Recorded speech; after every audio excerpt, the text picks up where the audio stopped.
अपने बच्चों की बात करें तो जिस तरह हम अपने बच्चों को स्कूलों की तालीम के लिए मारे मारे फिर रहे हैं, उस तरह क्या हम कुरान की तालीम के लिए भी मारे मारे फिरते हैं?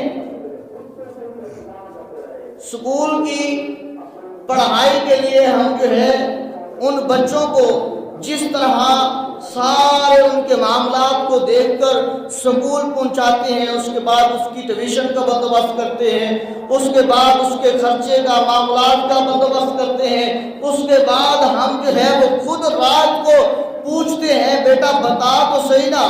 आज स्कूल में तूने क्या पढ़ा था, क्या याद किया था, कौन सा उस्ताद आया था, कौन सा नहीं आया था, तेरे जो है वो मैथ में कितने मार्क्स आए हैं, तेरी जो है वो इंग्लिश में कितने आए हैं, साइंस में कितने आए हैं? क्या हमने कभी बैठकर उस अपने बेटे